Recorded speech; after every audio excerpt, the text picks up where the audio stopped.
Good evening, everyone. It's 6 p.m. I'd like to call this meeting to order. It's March 31st, 2025, and it is our council workshop meeting. Mary Ann, can I get roll call? Mayor Young, Here. Vice Mayor Sartori, Here. Councilmember Brandon, Councilmember Painter, Councilmember French. Here.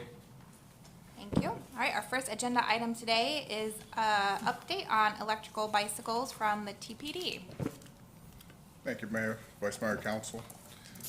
So, obviously, we come before you to talk about a hot topic issue is e-bikes. As you all are well aware, it's not just a Tequesta issue, it's statewide. Unfortunately, legislation didn't catch up to what they thought it would become, and it's become very prevalent in all our neighborhoods. Unfortunately, as most of you know, is Jupiter unfortunately had a young man who passed away from an e-bike accident. So I prepared, you all have my PowerPoint, just some key points I kind of want to go over because there seems to be a misconception as far as what is the TP doing in response to the e-bike issue. So in 2024, we had 99 total e-bike events, 39 contacts with groups and individuals, 10 education contacts, 2 warnings were issued, and 3 citations. Citations were for not having a light at night or a bike helmet. Just so you all know, when I say education contacts, we do have a flyer. You all should have the flyer that we provide to the residents, to riders only as well, which is on US 1 that sells a lot of bikes and e-bikes as well. So we also go into the schools and provide these flyers to the kids. And Chief, I'm sorry, can you say the number of contacts you had for 2024? For 2024, it was 39 contacts, 99 total calls and contacts. So in 2025, what you will see is there's a big increase because what we've told our residents is to call and let us know, when there is an issue. 2025 year to date, we've had 129 total e-bike CAT events. We've had 29 contacts with groups and individuals, 14 education contacts. That's year to date, so you can tell we increased our education. We've issued 5 warnings, issued 3 citations, and we've towed an e-moto as well. Part of the problem is the parents are buying these young kids e-motos, not realizing that they're illegal to be on the roadways. So one of our officers found one, and we towed it and called mom. I will tell you that individual came from Juno Beach all the way to Tequesta, down US 1, and mom didn't even know that he was down here. So when we called her, she was happy, and she was taking the e-moto away from him regardless. She said she was glad that we contacted her. So what our officers are doing is whenever we do stop one of the children, we're calling the parents. If there's an issue in regards to a violation, we're calling mom and dad and letting them know, come pick up the kid or pick up the bike as well. We've had two crashes this year to date, with e-bikes. One was a e-bike versus a FedEx truck on Lighthouse Circle in Old Dixie. Thank God there were minor injuries. And then we recently had one about 2 weeks ago of e-bike down by Gallery Square North. A young man was eating an ice cream riding his bike and he hit an elder gentleman. Thank God he didn't need medical attention. And the young man actually wrote an apology letter to him and to the PD department. Some of our high travel e-bike areas is Constitution Park, Gallery Square North, Dover Road, obviously because of the park, the Publix Plaza, all along Tequesta Drive, and as well as the Country Club. Again, biggest issue we're having is parents not knowing e-motos and e-bikes. E-motos, obviously, like I said, they're illegal. They could go up to 70 miles per hour. So when our residents are saying that e-bike is going fast, most of the time it's in actually e-moto that they're not supposed to have on the roadway. The enforcement approach has been citations, warnings, and like I said, we have towed an e-moto. Parental contact made. Obviously, fleeing is a felony, even on an e-bike. I know early on we had a young man that took off. The officers did not pursue because, God forbid, they would pursue this young man who, it could have been very tragic. So it is a felony, though. We weren't able to identify him, though. And we're big on education. We put out a video on Facebook and all our social media. We'll continue to have conversations. In fact, I can tell you it seems like every other day someone will come into the lobby to discuss the e-bikes and what's going on. A lot of people take our flyers. We actually had one resident said, she took about 8 or 9 flyers. She was grateful that our flyers are so informative. I know they seem a little wordy and long, but she actually appreciated it because it kind of delineates exactly what the law is. Because, you know, to be honest, a lot of the law is convoluted in regards to what can't be done.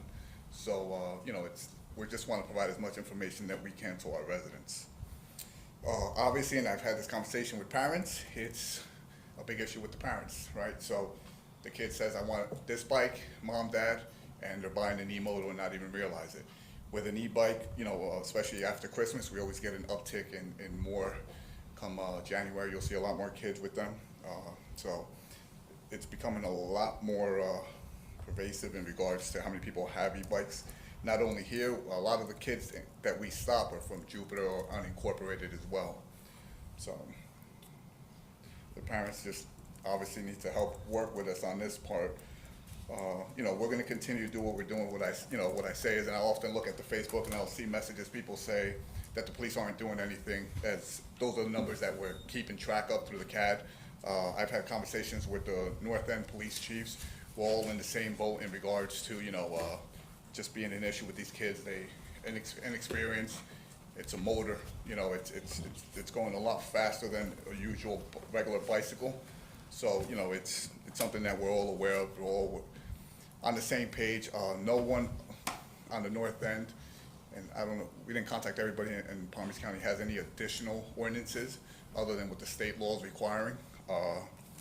You know, I know when we had ours where we had them just staying off the sidewalks, I know Jupiter, not had an issue, but just had concern because they didn't have that, and some of the kids were, you know, the people weren't, can I ride on the sidewalk here or here I can't? So, you know, it gets a little confusing when you're talking about some people, to be quite honest, don't even know they're unincorporated, where the village is, you know. So that's an issue in regards to education part. But speaking to the North End chiefs, you know, we're all on the same page in regards to about educating our youth. And when there is a violation, you know, we take action. Like I said, I've gotten plenty of calls where kids are riding without lights. When the officers get out there and don't see a light, at times they're issuing a citation. At times they'll just say, okay, here's a warning, but call mom and dad and say, this is why we stopped your kid. I will tell you, there's a young man that we've stopped several times. I got a nasty email from dad saying he wanted to make a complaint because he felt that our officers were harassing him. It wasn't that the officers were harassing him, is we get called, we're responding, the kids in the area, you know, he wasn't issued any citations, but he's in the area. Part of the complaint that he's weaving in and out of traffic, which you all have seen by the time we get there, they're, you know, riding perfectly, but nevertheless, our officers are gonna have a conversation with him. So that parent wasn't happy. I will tell you that parent, a week later, literally his son was then in Jupiter and received a citation for, I forget what it was for, but he received a citation, and then he was doing a records request for our stuff because we had stopped him earlier. So, you know, it's one of those, we're stopping them. Our officers are stopping them. You know, most of the time people might not see it, but when we get called, like I said, there's a large uptick, which I told our community to keep calling. When you see something dangerous, please, you know, by all means, let us know. And the officers are going out and taking action. So, you know, I think from the PD side, again, we're doing a good job of addressing as much as we can. You know, if you all want to do something more, you know, I'm fine with it. Jeremy and I are always having conversation in regards to what are other municipalities doing, what are other cities doing, how are they addressing this. And, you know, I know out in the West Coast, there's different things that they're doing. Like I said, in Palm Beach County in the North End, there isn't much. There was a meeting that our PIO went to, and it was brought up that maybe Palm Beach County-wide would do some kind of informational video in regards to e-bikes. And to be honest, that's great, but we were ahead of that. You know, our video came out even before that, you know, kind of educating, and Jupiter, I know, followed suit shortly thereafter we put out a video. So, you know, I think that it's one of those, it's never enough. They don't see the officers out there, but the officers are out there and stopping these kids when they do something illegal, because at the end of the day, you know, statute allows the e-bike on the road. So, you know, there's only so much that you can do in regards to enforcement. But I think they're doing a good job of that and educating, doing the Chiefs Corner and pamphlets as well. And we have a great working relationship with our business community that has some of our flyers, and they distribute. I know the golf courts, I forget the name of that golf court store that we have over there by Rico's, but they've also got our flyers, and as well as riders only in the other plazas. So That's all we have in regards to that. Like I said, I just want to make sure that, the council's aware and, that it's not that the officers are ignoring it. We continue to educate, we continue to enforce when, when deemed necessary in regards to a violation. But most of the time, if they call, by the time the officer gets there, like I said, they're gonna be, on the straight and narrow. But when the officers are out there on their own, they're taking initiative. We came out of a council meeting, I don't know if it was last month.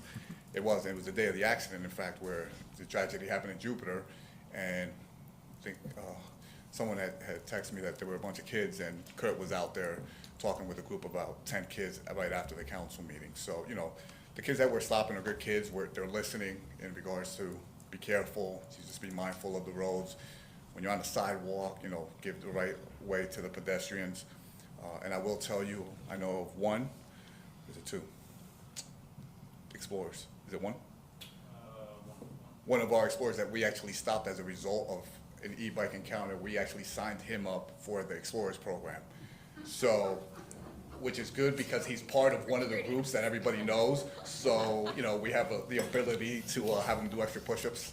But he's part of that group, so he knows where we stand in the importance of e-bike safety. So, that was something that Kurt did a good job with that, of recruiting him into it. That way, the PD can know who the individuals are and stuff. So he's a great kid. Like I said, the kids that we're stopping are very respectful. They stop, yes sir, no sir, yes ma'am, no ma'am. And the officers, Ariel, I'll acknowledge Ariel Ramirez and Kelly Demofonte, they're doing a phenomenal job of honesty. And Steve Huskisson, a great job of honesty, getting out there and having conversations with these kids. So. Okay. Thank you, Chief. Council, open up the floor for questions or comments. Staff question, and it's in regards to golf carts. When, and you have to answer today, when did the village put in that 16-year-old age limit to drive golf carts? Because I can't imagine it was there all the time. The 16, you mean to match the Florida state Because statute? the state used to be 14, but the village has always been. No, the state was 16, though the village was 14.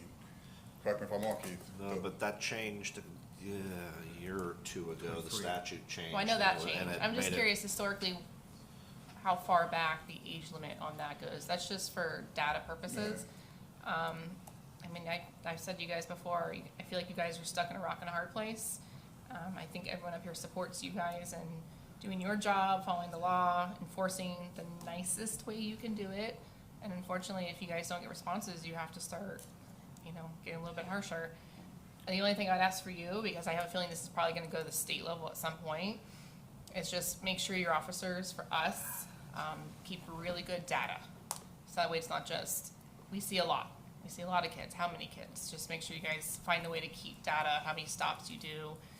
And like you just said, are they respectful in their stop? Like, what else are we dealing with? And that's really all I can ask from you guys, and that way, when we get asked from higher ups, from like state levels, we can at least speak for our municipality on what we're seeing specifically, so that way if anything does have to change, we can make it a very compromised decision rather than just saying ban them.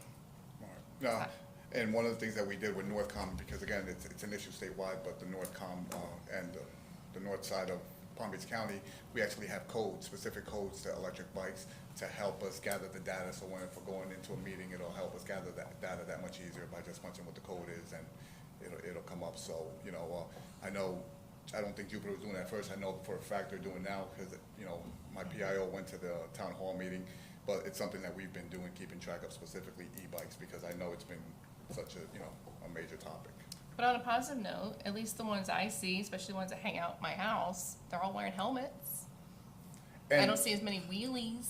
Well, and I will tell you, it's funny, in Germany I talked about this, and it's most of them do have their helmets. That's that's one positive. So, and thank you for saying that. I just remembered one of the things we do besides the bike helmets that we provide free to residents or people that want an e-bike. We also were asked by one of our residents if we could go to Limestone because Jupiter wasn't doing it at the time. So we actually sent our officers out there and gave some helmets out to the kids, fitted the kids at the school and gave them helmets. I saw that. Yeah, Very so nice, you guys. we've had a large increase, which is a positive, right? We've had a lot of parents coming in and saying, hey, you guys give away free helmets, can you fit our kids and stuff? So we have, in fact, we just placed another order because we get that through a grant.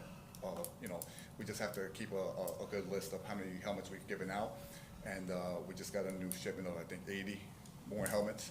So, you know, it's something that we're constantly putting on our Facebook and letting our residents know, because our residents, I was on vacation, she actually sent me the email saying, hey Gus, can you guys go to Limestone because some of the kids don't have access. I called Jupiter, they don't have it, can you guys do it? I said, absolutely. So, you know, it is something that we do provide as well, because at the end of the day, God forbid, it does happen, you know, the helmet at least will play a part. It's a start. It is. So it's a positive note. That's it. I got a few comments and questions, Chief. You and your officers are doing a phenomenal job. I have no criticisms there. You guys are really doing a great job. Like Councilmember Brandon said, you are stuck between a rock and a hard place sometimes, but you guys make the best of it. So please continue to encourage your officers. What they're doing is phenomenal, even the criticisms. When we talk about the different citizens and 99 calls, do you have reporting on how many different citizens are calling? You know, 'cause sometimes one citizen calls 30 times versus. I don't have that on me. If I look further, I could, you know, give you. I will tell you, we do have repeat callers. We do have certain people, you know, in certain areas that call often in regards to e-bikes. And I'll give you a call. We had one in the country club. I don't know if it was yesterday. I think it was last night, where a citation was given. But they said there were 10 e-bikes and a golf cart. When the officers got out there, it was actually just bicycles. I guess maybe because it was dark out, it was just bicycles. But it's someone that calls, you know, has called more than once and stuff. So we do have repeat callers. I don't know, have it on there. It's something that we could look up and I could get back to you. Understood. And I think when you mentioned 2 crashes, I think it's assumed when you mention a crash, it's the e-bike's fault. But a lot of these times, I think with the FedEx truck too, it was actually the vehicle's fault, not the e-biker's fault. And so I think that right now the e-bikes do have a negative connotation behind them. And, you know, sometimes it is the vehicle's fault, you know, at the same time. And so, and as was said before in other comments, I'm an avid cyclist, you know, firefighter, paramedic, and a parent. So I do get this e-bike issue from different ends. And it's not all negative. E-bikes have actually been a phenomenal innovation for a lot of areas. And just like if it was bicycles, cars, skateboards, we're going through this as a community. And I do think that with community engagement, education, as you're doing, that we can really get to the right answer and keeping everybody safe, but keeping this different form of transportation that's out there. I haven't noticed our kids doing like street takeovers, bandanas, or anything like that. I don't know if you guys have. No, we haven't had those kind of issues at all. So that's a different issue, takes it to a different level if that does become an issue. And I think our kids really are, for the most part, very polite. They are. They're just on fast bikes.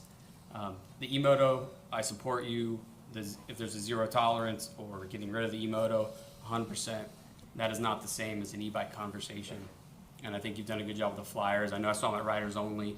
You had the e-moto specific. And it's really surprising how many parents and cyclists don't know the difference. Yeah. All right, so they purchase their kid an e-moto with no helmet that you guys are giving them. It's a very interesting issue there. And I think really it's the parents that really need to take some more responsibility here. It's not PD, it's not us, it really is the parents. There has to be some more education for them, and however we can get that, I think best for the whole community. One of the other things I thought was interesting is that we're talking about e-bikes and the danger, but I also noticed the amount of cars, and being my job, the driving and texting. And I can assure anyone here that driving and texting is much worse than this e-bike issue, but the conversations are about the e-bike issue. So it's an interesting thing to me to spend so much time on that e-bike issue, and those same people are driving and texting, putting those e-bikers at risk as well. E-bikers could be kids. I think we keep saying kids, but it's elderly that have issues walking. We have people going to work on e-bikes, just recreational, using them properly. And so I think we have to remember that when, especially if we make any changes in the future, that it doesn't just affect kids, it's going to affect everybody who uses an e-bike. Most of them probably doing it the right way. Let's see here. I noticed you guys, April 12th, you're going to do an education event at the Constitution Park with Riders Only, or you're planning on it? No. I say that right? No. The No. one, I think, Greg, you have something when you go ahead before. It's skateboarding. That's a skate thing, yeah. No. Okay. I want to say, if not, maybe it's a good idea to invite somebody like Riders Only or whomever can educate the skateboarding kids there Because usually it's both, right? And they're not e-biking at the skateboard park, but they're using their bikes at the skateboard park. Like a BMX bike. Right. Yeah. And I think sometimes when the wheelies are going on, people are confused as an e-bike or just somebody's really good on the bike, right? And sometimes they're just good on the bike. It's not an e-bike. Social media wise, is there any, has it been discussed to push out that social media instead of just posting it? Maybe putting some funding behind it to push it into those age group and parents, maybe before the summer, before Christmas, really push it in front of their algorithms to make sure they see it. We don't have to rely on them going to Tequesta's page. If they don't follow, okay, but we can push that in front of them, maybe with some funding. It's usually a very low cost option. An idea, I'm not sure if you thought about that yet. And then bike racks. Is there anything wrong with putting some additional information at the bike racks? So I will tell you that one of the things we've done is we've actually gone to the bus stops. I don't know if you all have seen us. And I've had the officers speak to the parents, handing out the flyers and having a conversation with the parents while they're, as well as some of them, if you look right here on Tequesta Drive, that you have the bike rack there. We'll go out there and we'll wait until they get on their bike and provide it for them as well. So we have done that as well. Okay, thank you. And my last comment was if there's any interest from your side, I've seen in the past is big awareness group rides. So what happens is PD blocks the front, blocks the back, and you ride through town, US 1, Beach Road, Tequesta Drive, but PD's blocking both. You invite everybody out and they get to ride on these roads that normally you wouldn't be able to because there's so much cars and danger and congestion. And it looks like that's been a great event of awareness for other municipalities, kind of doing a Tequesta group ride that's escorted by PD. It could be families, kids, all together. I know I had a quick conversation in passing with Councilwoman Brandon in regards to, she does her bike in the country club on July 4th, a bike ride, so maybe we can put something together for that. I know we had a quick conversation on it. That's just for the that's not, yeah, I'm intrigued by that. US 1 makes me nervous about that, but No, you lock it down. the other roads, Yeah. I'm intrigued by that. Yeah, if it's something that you're interested in, I'm happy to head it up Yeah. or use my resources and do so. And or any more questions on how that works? It's been done in big cities. No, it's no problem. That was my last set of comments. Thank you for all your hard work, Chief. Thank you. Thanks, Chief. What you've heard already tonight is kind of echoes what I say. And I know that you're doing a great job because I see more kids with helmets. I see more kids with helmets buckled. I see more safe riding. And I think your data proves the point. You quadrupled or whatever you've done with your incidents and your contacts. So keep it up. There's a lot more people that are riding them safely now. But my biggest concern is these younger kids that they don't know they're on the wrong side of the road. They could be going 15 miles an hour, but they're on the wrong side of the road, and they're coming and they don't understand the ramifications. And I just refer to my house on Dover. They all go to the Stop and Shop. There's going to be a massive catastrophe there. That's a lot where the gang of 6 or more always seems to cruise down Dover. And we have a resident that calls there often, so we have great dialogue. Kurt's been out to his house a couple of times, and we've had conversations. We've actually put our officers out there and spoken to the kids while we're out there. So just the fact, the proximity and Stop and Shop, so you get a higher volume of kids on But bikes. I don't think anybody, when the e-bikes were designed or came on the market, I don't think anybody thought they would explode like they did. And so we're just playing catch up. So keep doing what you're doing. I know you're doing it. It's easy for me to defend. No, our police department is very engaged and very active. So just keep doing what you're doing. No complaints from here. I'll kind of echo what Vice Mayor said. I know sometimes it's hard because I think people don't see what you guys are doing, and I get comments like that. But then I'm able to be like, well, we've done X, Y, Z, and let them know how much that you all are out in the community, educating people and making sure that the e-bike riders are operating safely. A couple questions. Councilmember French brought up distracted drivers and automobiles. My question is there any law, or would you pull over or make a contact with the e-bike rider if they're on their phone while operating their e-bike? Because you mentioned the ice cream, one was had an ice cream, because I see them all the time. They're not paying attention at all, and they're on their phone. I'm like, oh, that's really dangerous. So how do we educate them on that level too? Yeah, I know with that juvenile we had a conversation, and part of it is because they're not old enough to have a license, so they don't know the rules of the road.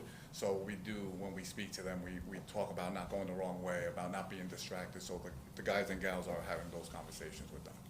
And then what about technically how many are allowed to be on a bike? Because you see a lot of times However when many there's like at seats least are two on the bike. and. Yeah, however many seats are on the bike, that's legally what it's So allowed are to be. you like Yeah. making the contacts and you Yep. see multiple on a Yeah, bike? Kurt and I and- stopped someone that, it was one seat and they had two people on there, so Kurt and I, like, honestly, and that's a good thing, right? So the fact that we're so small is whenever we're out there, Assistant Chief or myself or Kurt, we'll see it and we'll stop them and have the conversation, and then someone's Okay. walking alongside the bike, but, we do.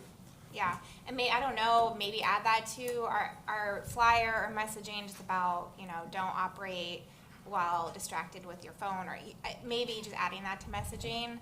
Because I know you're out there talking to them, but maybe if that's on the, imaging and flyers we're sending out. Because then, like I said, the kids are getting it, but then the parents are seeing it too at that point, and that way everyone's on the same page. And then I do think kind of keeping engaged on offerings, not just in Tequesta, but elsewhere in the North County. I know there was an event at REI that the TPA was doing that I, sent to Jeremy and be like, hey, put this on our social media and let the community know that, Palm Beach Gardens isn't too far away. Maybe someone would want to go to REI for that educational course. So kind of keeping a pulse on maybe other offerings that we can at least distribute on our platforms to keep people engaged and informed. And then I don't want to open a can of worms, but I want to make just get this on record and just make sure we're all clear, because I, have gotten these questions. Technically, by the state law, can we do anything more restrictive than what we're currently doing? I think it's more of a Keith question. Following the state law is what we're doing right now.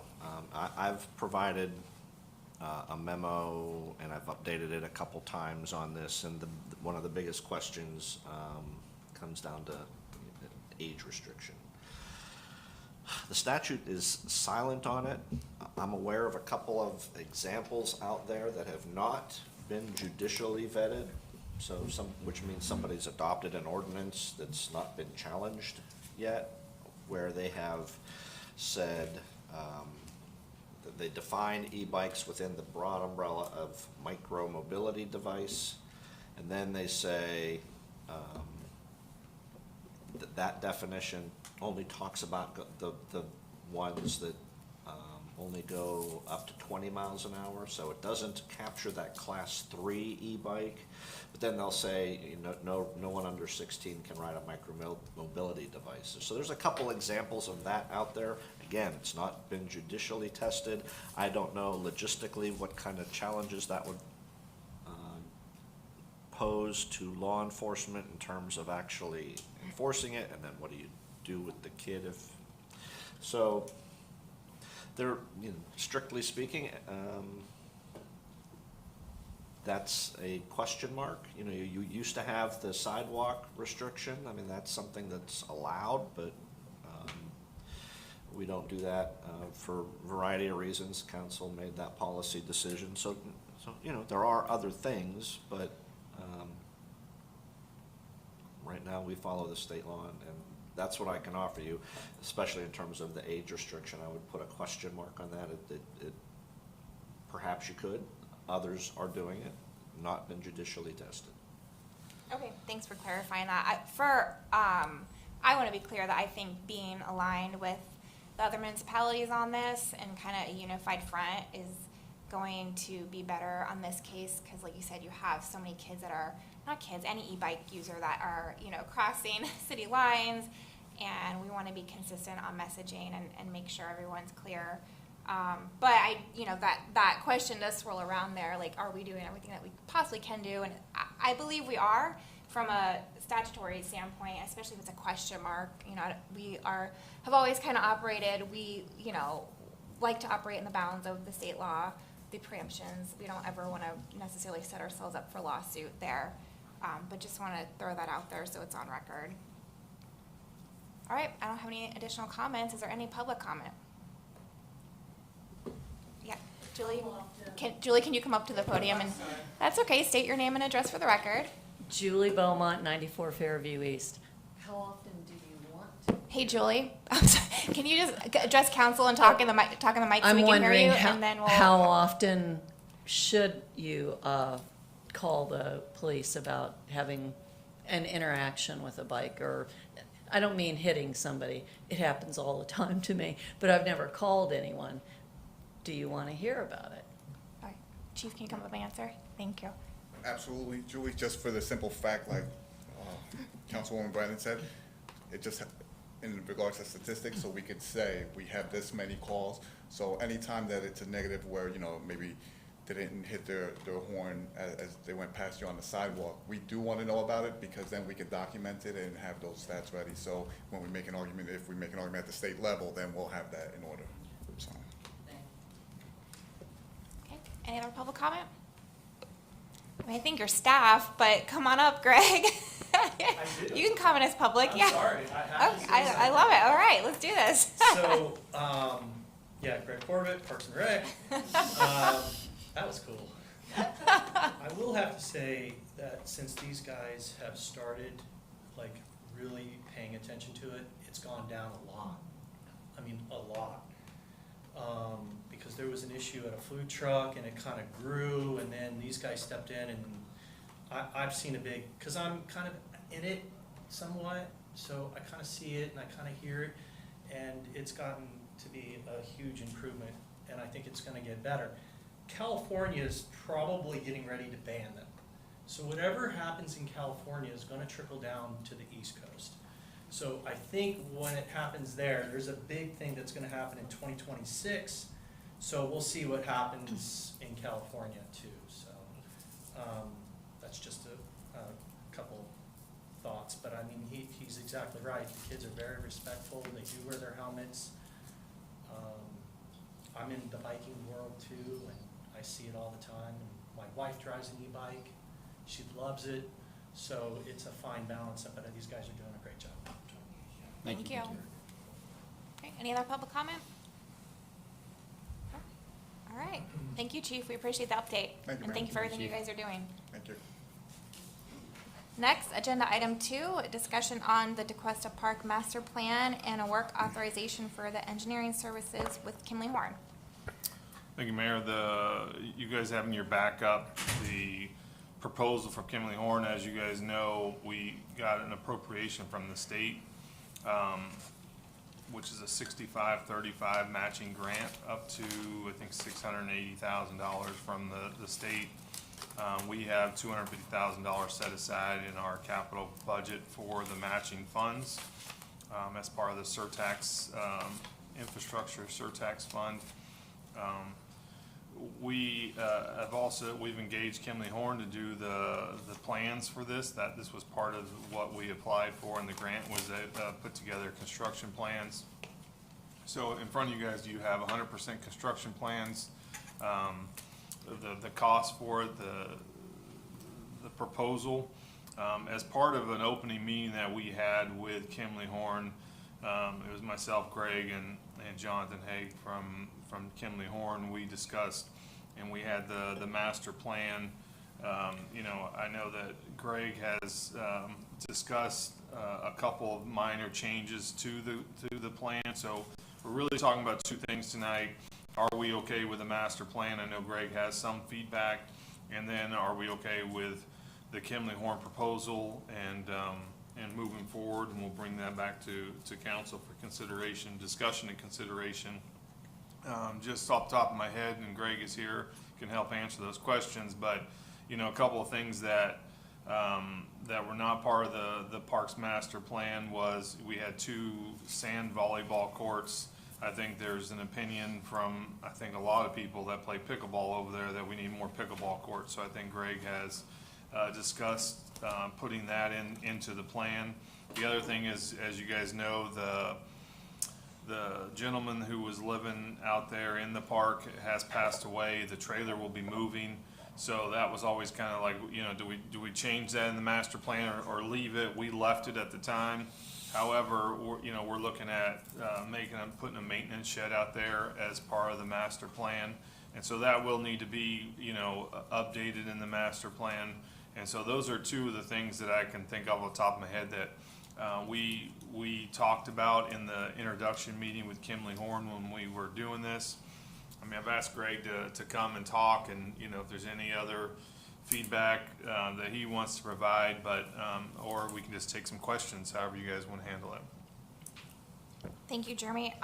Just before we get into discussion, can you tell us what the major changes were from the proposal we saw that was dated March 3rd, the new one that's presented tonight, dated March 13th? Yeah, the March 3rd, you know, we didn't bring that to council, we pulled that off the agenda, but to get to 100% plans instead of 90% plans, we pulled the survey, geotech work, and environmental off of that, and then replaced it with 100% plans. And so those were the three differences. So at some point in the near future, we will bring the survey, the geotech, and environmental as separate contracts, and we won't subcontract it through Kimley-Horn. So that was the major differences. Okay, thank you. Greg, do you have anything to add before I open up for council discussion, or no? Okay. All right, council, I'll open the floor. Whoever put together this plan, and I know it was more than one person, just the plan itself is a phenomenal job. I mean, I was looking through it, trying to find alternatives and different ideas, and you know, I think it's tough sometimes on councils. We're not in every meeting, every email, every conversation, so keeping up with this each change on a project this big is tough. But as I looked through it, even looking for issues, really great job on the plan itself overall. At first, I was like, oh, there's no sand volleyball courts. You know, that's a big thing right now. And boom, there's sand volleyball courts. And whoever put together the summary for us on the changes and some of the items up here, great job as well, and made it really easy to digest what's there. And every question I had was answered in that plan. My only addition or something to think about is an ability to have a large event at Tequesta Park. So if there's one of the events I know I've seen downtown West Palm, they call it a, forgot the name of it, cold something event. But it really needs a large amount of space, which we have there, but parking might need an issue. And I'm not talking about a huge event, but just something where maybe we can convert some space to more open space or parking, some way to convert it. And I don't know exactly what that looks like, and I can send you the event to reference that, but that might be an idea for such a large space in Tequesta since we don't have it in Constitution Park. But phenomenal job with this plan and summary. Thank you. So if I can just add, you know, this plan was developed through, I mean, many hours. I mean, I sat through many interviews with Nielsa and NZ Consultants, developed this master plan through public comment and, you know, many hours. So I think it was well done. I think we had, you know, the community helped develop this. As far as the layout of it, one of the reasons why we, you know, put the multi-purpose field up front and moved the baseball fields to the back is so that we could have some more open space in the front and be able to have some events out there. Because right now we have, you know, baseball fields with, you know, the cages in front, so it makes it very difficult. You almost have to like walk all the way around the fields to get there. So I think that was part of the design, is so we could have events over there, knowing that at the time 2 years ago that we knew that Paradise Park at some point would be sold and developed, and so that's one of the reasons why we laid it out that way, I think. Thank you. Yeah, I didn't know that was accessible for events in the back. That's phenomenal. Yeah. Thank you.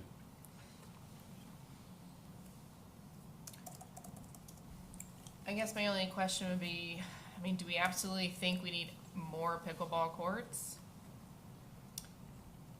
And if we did make more pickleball courts, where they go, where the sand volleyball are they gonna be fenced? Because then that closes that off. My biggest pet peeve with that is because this was spent so many hours and the community was involved in this decision, and it was really a compromise of fitting everything in just to kind of change it, and we're losing one sport and aspect. I wish pickleball courts were more versatile compared to a volleyball court, because once it goes in, it's kind of there. So I wish I had more versatility. That's kind of where I sit. I'm not loving removing the volleyball, but other than that, everything's fine. Yeah, I agree with what Councilmember Brandon said. If that was community input to have the sand volleyball, then, you know, whatever we can do to keep it, if it's just one of the two, and the pickleball doesn't appear to be going away. So if we could, I know the times I have been there, there's a line, you wait, you're in a queue forever. So if there's any way that through the design process that we could figure out another place to put, I don't know, 2 more or 4 more, it would be great, but, So maybe like one of the sand volleyballs gets turned into pickleball. So I think I already have the solution. If you look at the 2 tennis courts that are on the south side right there, what we can do, actually we can do it right now, is convert the 1 tennis court to 2 pickleball, and that'll give us 8, which is pretty good. And then the other side would be stay completely tennis, with like a hitting board, some sitting areas for the tennis players. So make it very appealing for the tennis player too, as much as the pickleball side. So that's just a thought, but yeah. that'd be great. And the trails that are identified here, are these, they are already existing? They are? Not all of them. Well, yeah, that's true. The ones that go all the way around are already existing, but the one that cuts up the middle, that Okay. one's not there. The Shell Rock path is Yeah. not there, okay. I It don't- used to be kind of overgrown, but I think when we made this, that's when Park and Rec was kind, or whoever it is that goes out there and kind of cleans up the entrances so you can see them better.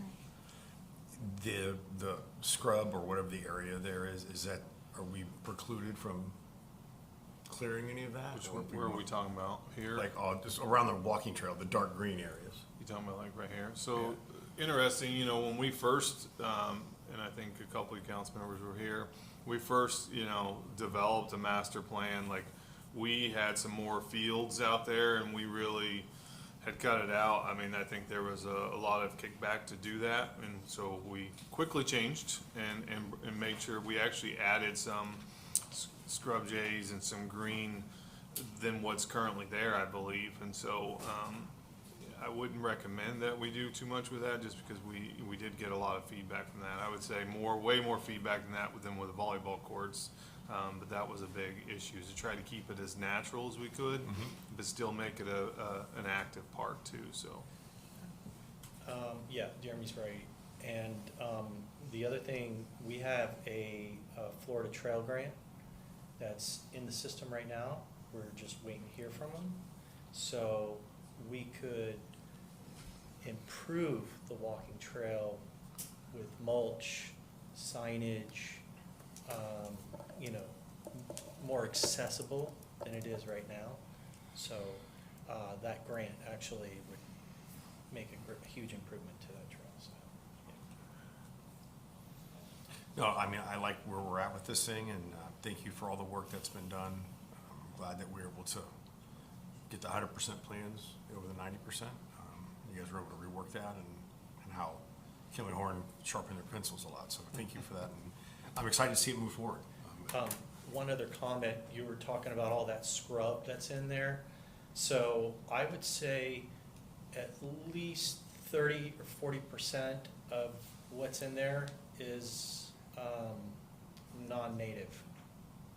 So there's a lot of, Ken, who's working for me, that oversees Constitution Park, he's working with the state on exotic removal for this park. So you'll see, I mean, it'll be scary if we do take out all those exotics, because it'll look like you went in there with and just trimmed it up, because there's a lot of Brazilian pepper in there. I mean, a lot. So, but once you get in there and you take out all the exotic species and everything, it'll look a lot different. It'll look nice. Those Brazilians, once they get in there. Just to piggyback that, so we had to update our parks plan with the state. It's supposed to be every 5 years. We had fell behind a little bit here and there, like before I got here. It became pretty, it was very challenging just to work with the state, but we did. And part of the agreement that we came to is that over the 10-year period, or that we would remove the invasives. And so we came up with a plan where we do it in phases. And then in the short term, Ken end up working with the state and getting the grant to hopefully do it without us spending, a ton of money. And so, kudos to Greg and Ken for doing that on their own, unprompted. Appreciate that, and hopefully we get that done where we don't have to spend a lot of money over there removing invasives, because it was going to be pretty expensive to do that.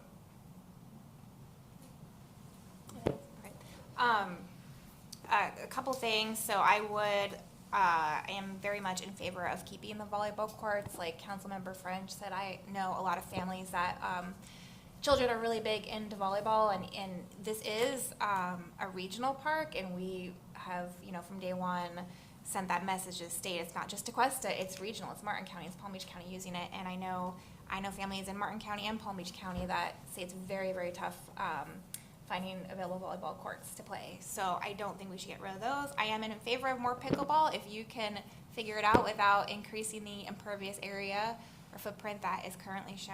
I think that would be fine. This already got brought up as well, the new trails. So the connections are new, but also enhancing the loop. I think that was part of this plan. I think the intent originally, if I remember correctly, was to even have some potential trail lighting and some nature signage. I don't know that I saw that in Kimley-Horn's proposal, but I would really like to have the new trails, the enhancements, and maybe we do solar lighting, so it's not, we don't have to be running power out there or anything. But I would really like to see that included. And then, any other landscaping enhancements that need to be done, or it's done separately under, another grant that we have. But at the end of the day, that needs to be picked up one way or the other.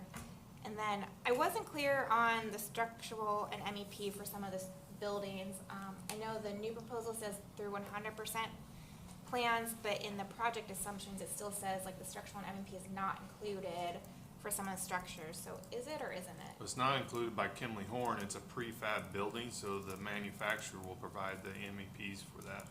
So Kimley-Horn is not, they're not going to do it as part of their work, but when they get the building, the prefab and all that, the manufacturer of that prefab will provide them the MEPs for that. They do the MEPs too? That's what I was told. Okay. So Maybe the just reason why it was excluded is because Kimley-Horn says they don't do it, but that is provided by the company that they're going to get those from. So it should be like a plug and play. Yes. Structure, yes. Sometimes MEP's not. Maybe just, I'll go with what you said they said. And then I know the security systems and any off-site improvements are excluded. Would we contract with like a communications designer separately and do Yeah. that under the grant too? Yeah, I mean, I With the think grant funds? if we wanted to do that, I mean, I think we need to have a conversation about that. I mean, I know there's not a lot of parks that, are full security, full cameras everywhere. So, I mean, if that's our intent, I mean, we'd probably, I don't think that's gonna be included in this grant, because this grant's not for a purchase of stuff. But I mean, if we're gonna design it, I guess it would be kind of considered as part of that. Well, and just communications in general, so usually like security, communications, just low voltage, I guess, in general. Would we have any other low voltage needs out at that park? I'm not sure what, you might know better. I don't know what we have a constitution for any kind of low voltage needs. But again, if we do need that, let's try to, capitalize on that grant money, and whether Kimley-Horn does it or we can surely, contract with someone else direct for that. I think that would be helpful. Mayor, when you mentioned security, is that lighting, cameras, automatic gates, or what is that? Not lighting, but I would think mostly just cameras. I don't Okay. think we'd have an automatic gate. I mean, there was a caretaker there, so I don't know, with that person no longer there, is Parks and Rec manually closing that gate every night? How does that work? I don't know, Greg can answer that. Yeah, the Tequesta PD is helping with opening and closing it. Okay. Yeah, See, I guess manual gate. Do we have any cameras at Constitution Park? we do. Yeah, so we would need. And what about any other low voltage needs? Is there? I know we don't provide Wi-Fi to anyone out there. Like, so is it really would just be cameras? Probably. Okay. Yeah. I mean, you could, there's gonna be electricity at the front of it, and it's probably mainly at the entrance, and, I believe somewhere in the middle of the park where the ball fields are, if there's, like a concession stand or like a press box type thing or whatever, somewhere right there would be, but to get it all the way on the perimeter and everywhere could be, you know, that could get pretty expensive, I would think, so. Does that answer your question? Yeah, I mean, I think I would leave it up to staff's best judgment on where cameras would be needed or not.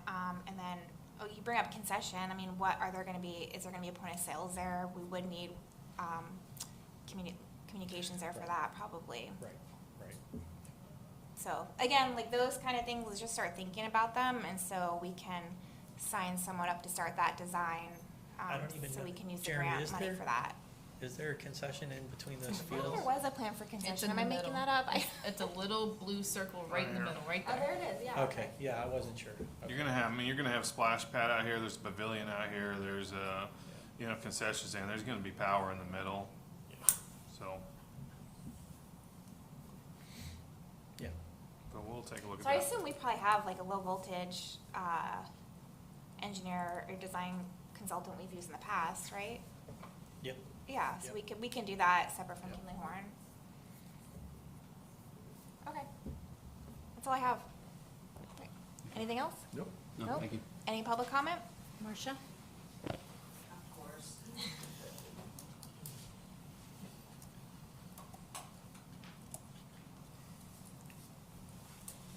Marcia Nielsen, Tequesta Pines.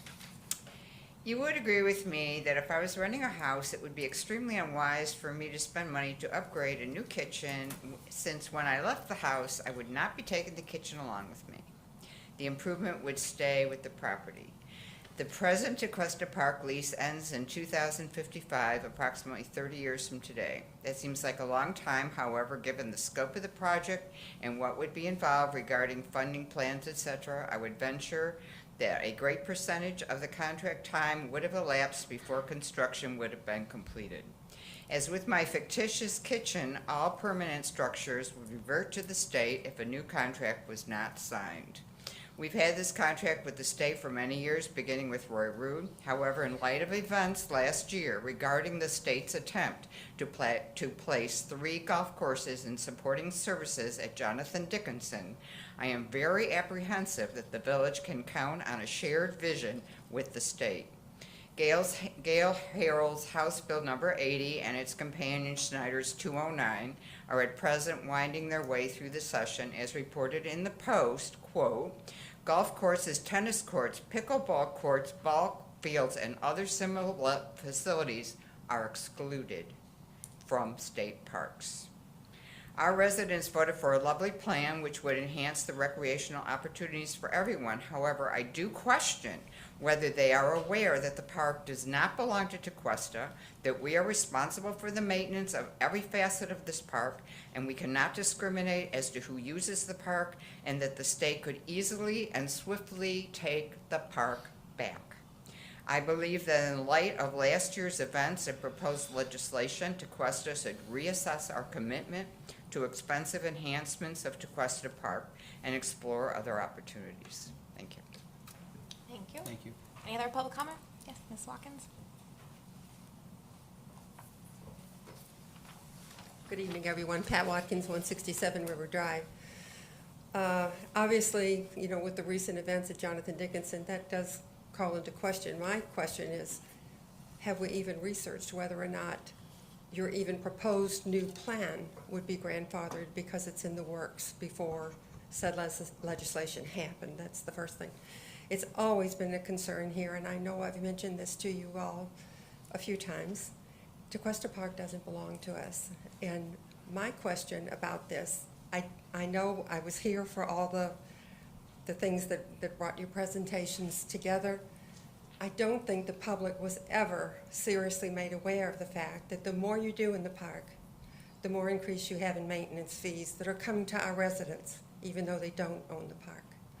It's a beautiful plan. I'm glad it's modified from the beginning when it was much bigger. I'm sure it'll be enjoyed, but when you offer to the residents, what would you like to see? You're going to get Disney World. And I just don't think enough focus was put on presenting to them a realistic picture that what you do over there is going to have a financial impact on their property taxes or something. Thank you. Thank you. Thank you. Any other public comment? Okay. One thing I don't think we answered for Jeremy is the elimination of the caretaker building for maintenance area, right? Did we address that? Do you need direction on that one or no? Not really, it's more of an update. I mean, Okay. the building is coming out, at some point. I mean, I wish Doug was here, but he couldn't make it tonight. But, I mean, the building is in the process of being removed by the family. So, I mean, unless you want to put another caretaker building in there, we're gonna replace it with, maintenance. So it's more of an FYI probably, but, unless you guys have a different direction. I'm fine, I just want to make sure we address all your proposed changes. Fine. Okay. All right, moving on, agenda item 3, a presentation on backflow prevention and cross-connection control. Sorry, Marjorie? Good evening, Marjorie Cray, Utilities Director. See if we can get the presentation up. There we go. So this isn't as fun as a park, but it's really important to our water system. So we've talked about backflow prevention and cross-connection control compliance. It was been part of our dashboard for a long time. And as you may have noticed, pretty much all we've ever been able to get is about 50%. It might be 48 one month, it might be 51% or 52%. So we took a look at how could we increase that compliance. But first of all, we'll talk a little bit about, I'll give you an overview. What is backflow prevention? What is cross-connection control? Why do we do it? What are we doing now? And what can we do? What are the options to increasing compliance? So backflow prevention is kind of what it sounds like. You want to try to prevent anything from going back into our water system and contaminating the public water supply. So the backflow prevention devices help keep that from happening. They have a valve or something that keeps that or any kind of contamination to go into our water system, or an air gap. You can also have an air gap, so complete separation between the two systems. These devices are private. They're on private property. They're owned by the customer, and they require testing. A non-residential device or commercial device requires testing annually, and a residential property requires testing every 2 years. So there's some nice pictures of a potential of backflow devices. And then what's a cross-connection? Cross-connection is between any type of maybe a different system. Could be the potable water system and a reuse system. Could be just a regular irrigation well.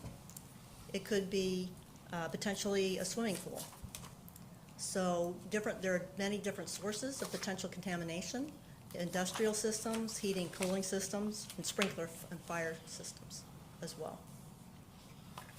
So there are different regulations that regulate this and make sure that we maintain compliance. We've got some technical guidance through American Water Works Association.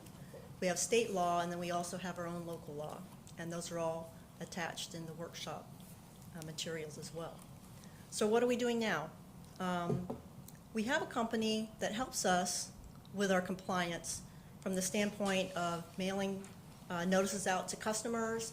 They also collect the reports from the customers and load it onto our site.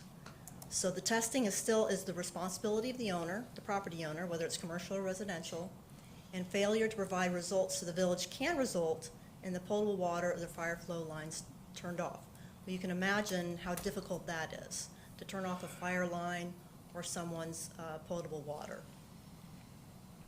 So when before we had the contract with Aqua Backflow, we actually had a much lower compliance as well.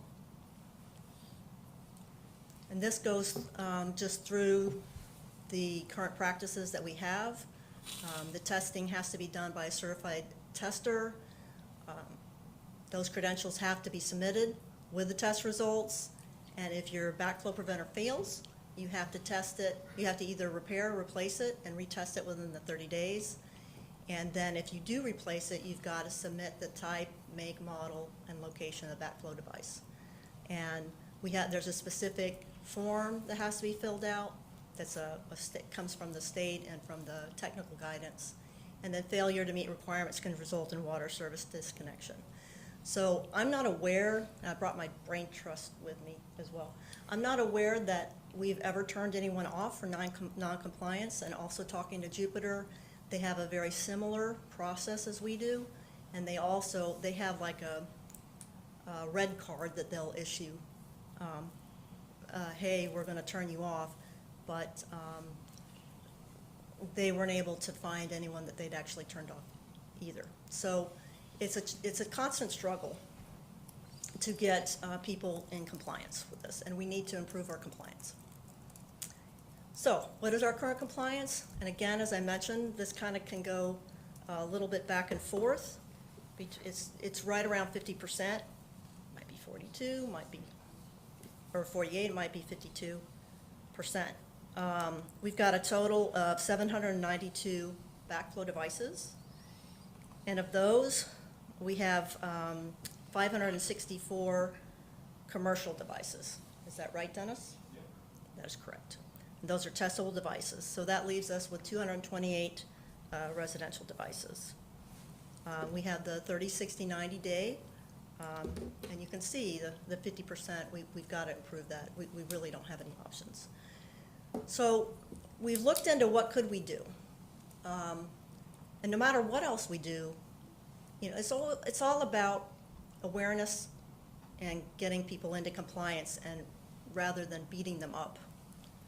The goal is to try to get people to come into compliance rather than punishing them if possible. So we want to enhance the customer awareness, and we looked at a company called HydroCorp, who has also handled this public engagement program with Cooper City, Pembroke Pines, some other smaller locations.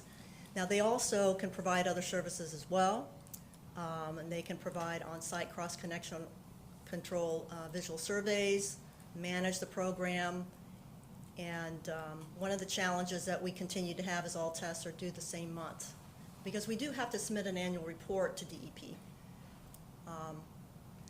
So that's something that we will bring forward to you regardless of the other additional compliance options. So here's one of the particular options, and I could have not shown you this option, but I do want you to know it does exist, and that I have managed utilities that have done this. And it's typically for commercial properties because of the fire line testing and the importance of that.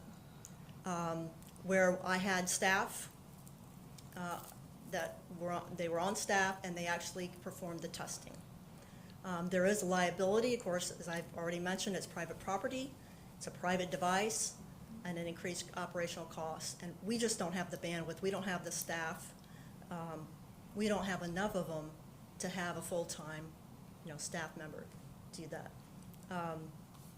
And the repairs would still be done by an outside company, and a contract would be required. I'm going to move on from this one.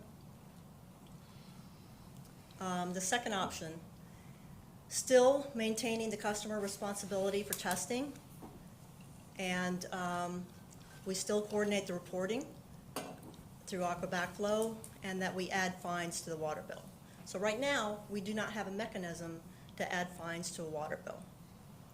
We can threaten to disconnect them, but we can't fine them. And so this is one of the options that we had come up with.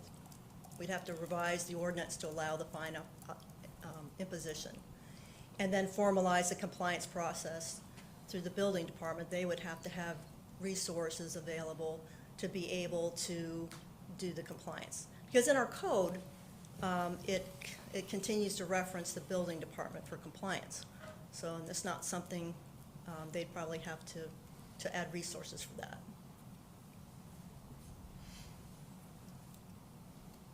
And then the third option would be to hire the company, the HydroCorp, to actually perform the testing.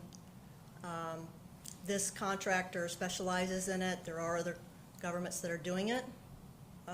When I looked at the prices, it's actually less for the customer than probably what they're paying in general.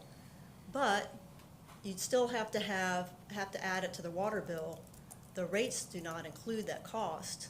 It's still on private property, there's still a liability, and they do have insurance and so forth. But it have to be added to the water bill in some way. So when you say added to the water bill for option 3, would that be just for the specific person? Or would this, bringing on a contractor would be distributed to all the users? No, it would just be, well, there's 2 ways we could do it. We could do it for only the people that are in non-compliance, but then there would be no incentive to be in compliance, right? Or it'd just be the ones that it's only a pass-through for the testing component, to have the private company conduct the testing and then post it. But that, the advantage of that is that your compliance would definitely go up. But the disadvantages are, it's a liability, it's still a private owner, it's private property, it's owned by the customer.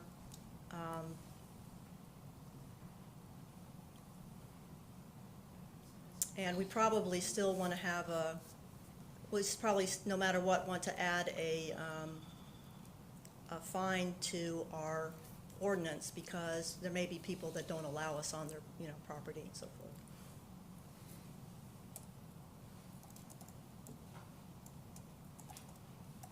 So this is just an example of the option number 3, and that's the letter that Pembroke Pines sent out to their customers, introducing that company, saying that they would be conducting the testing for the customers.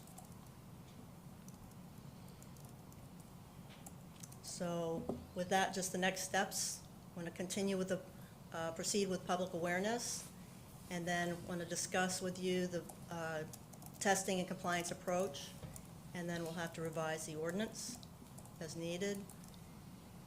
And then longer term, and after a while, I'll come back before you, because we really need to do some customer surveys to see who maybe doesn't have a backflow preventer that should. There are people that have backflow preventers, but we may have customers out there that should have a backflow preventer that don't currently. And to do that will take a lot of education, a lot of outreach before we start down that road.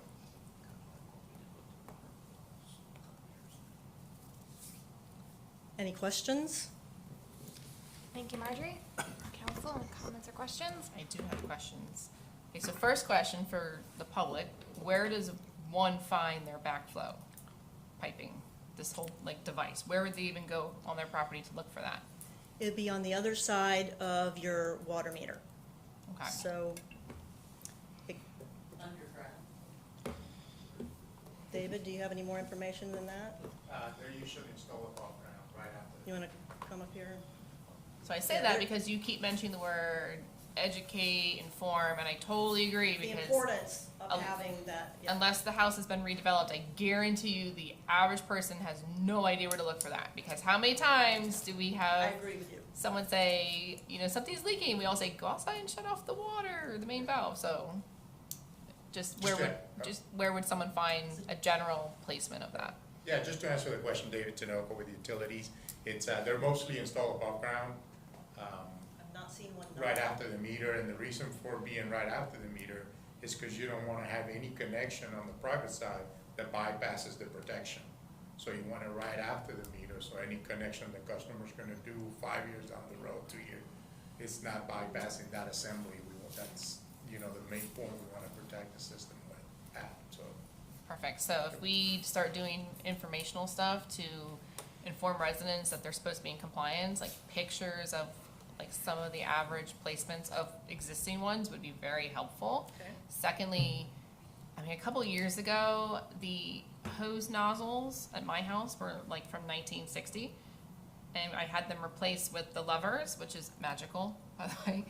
That, I had to pay that plumber per hour, and that was lovely. and then plus the devices. So when I see this thing, this makes me think of like, a sprinkler pump. And I mean, what if someone's not in compliance or they don't have one, they have to install one? Do we have an average cost today with inflation of what one of these would cost someone?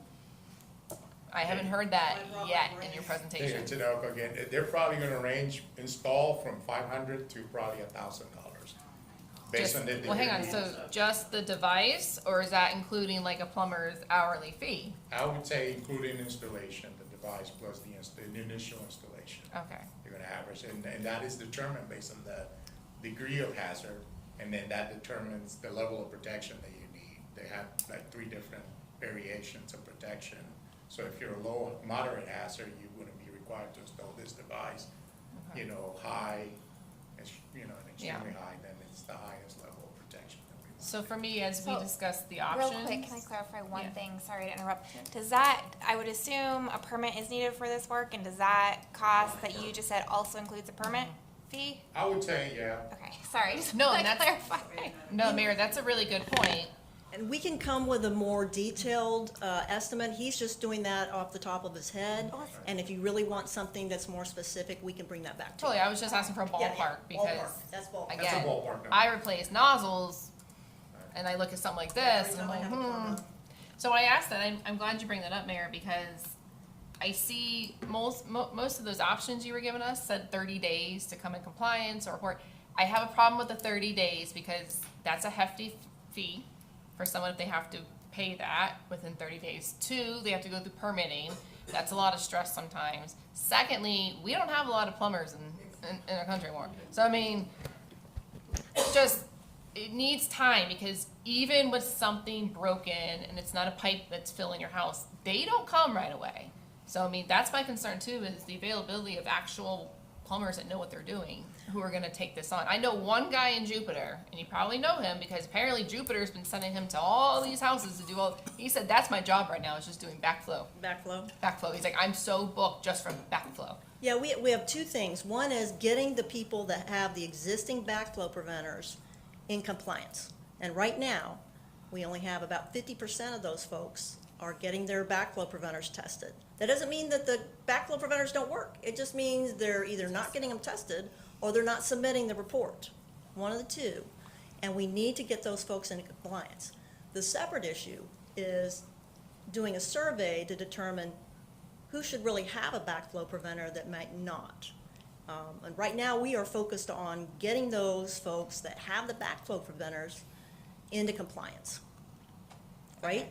So if you have a backflow preventer and you have not conducted your testing and you're not you get a 30-day notice, you get a 60-day notice, you get a 90-day notice, just the same as Jupiter would, just the same as St. Cloud, just where I've worked.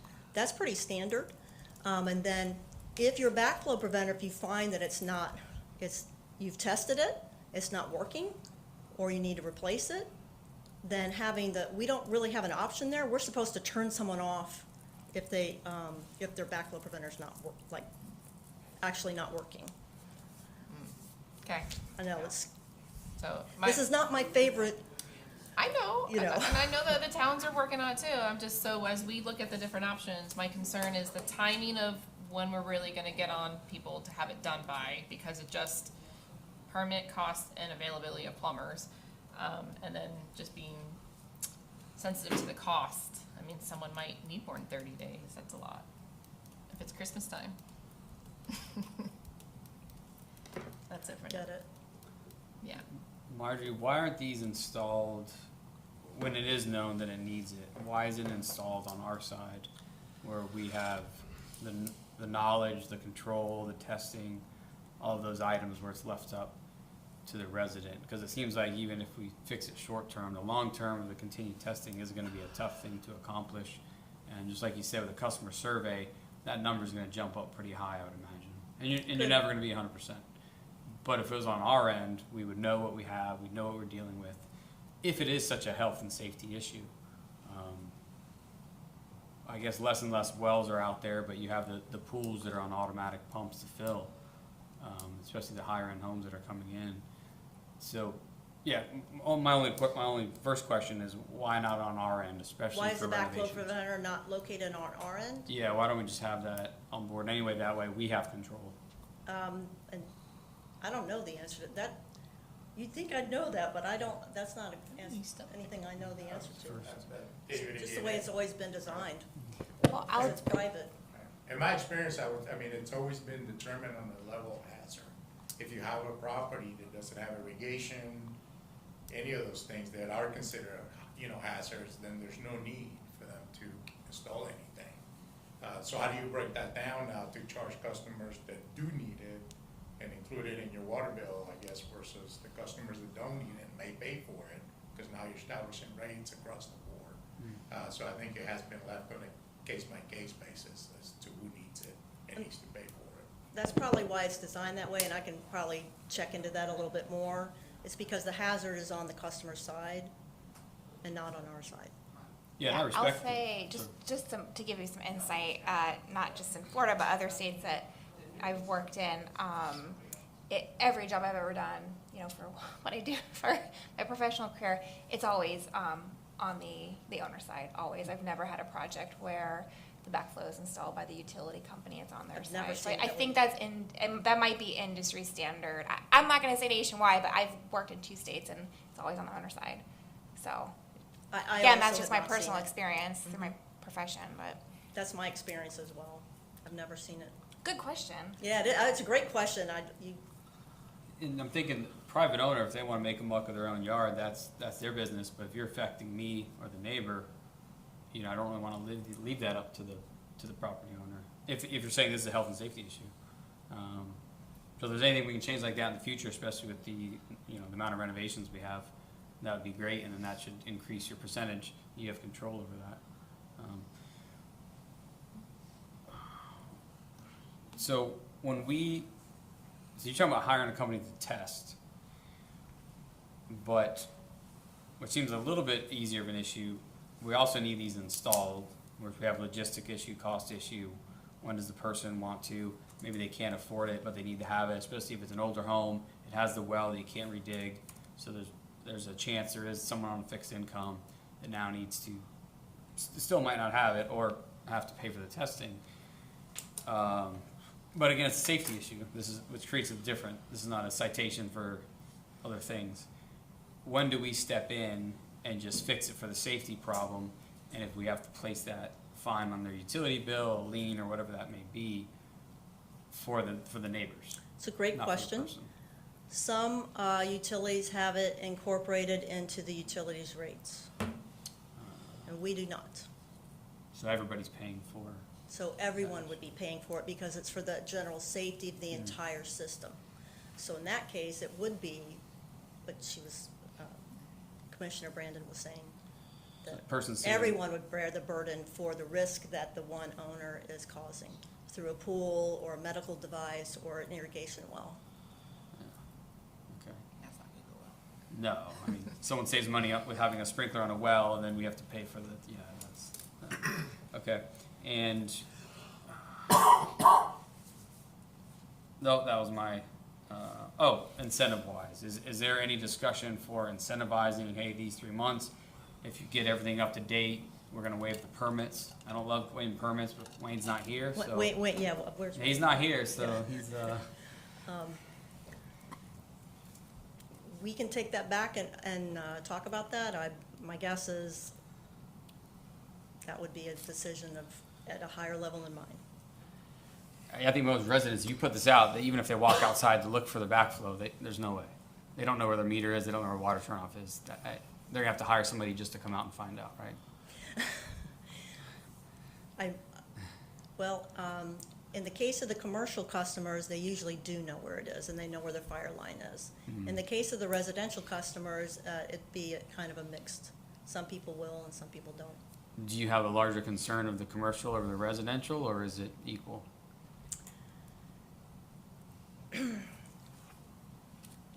Where do you think it's hard to say because what he said about risk is right, and it's the way I approach everything in utilities.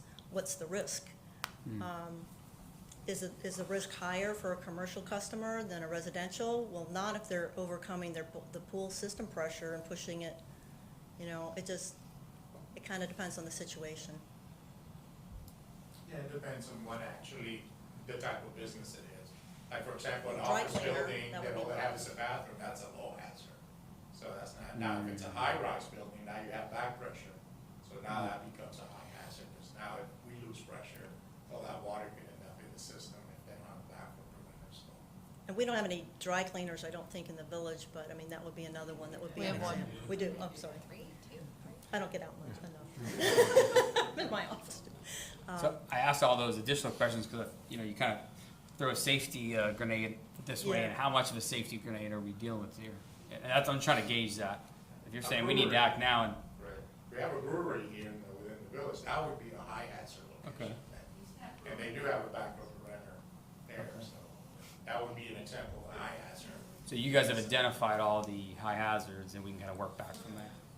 Yes, Okay, I understand. yes, and remember, our service area is twice as big as the village. So as you already probably, I tell you almost every time I'm up here, the village is 2 square miles and our service area is 4 square miles.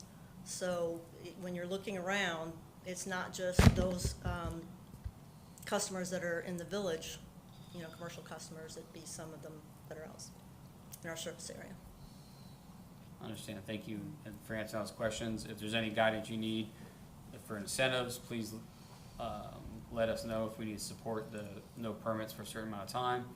And if there was any additional language to support new construction, a certain amount of renovation, to have a backflow prevention on our side, I would support that also. So this is for it's for residential and commercial. Yes, And we have a total of 792. we do. Doesn't that seem low based on the 4 square miles of property that we provide water to? Well, we have, as you probably already know, about 6,000 customers, or connections. So it could be low.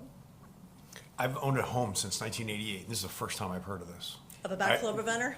Well, I know what a backflow, I didn't know it was my responsibility to get it tested Oh. every 2 years.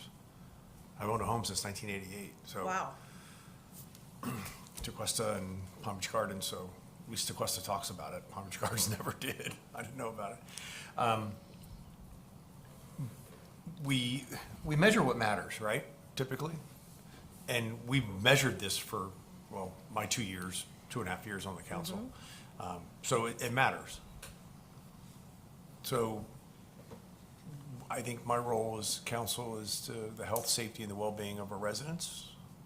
So It's important. this matters. So I don't know the best way to go through it. I mean, I'm sure you've done research, like what are our neighbors in the North County doing?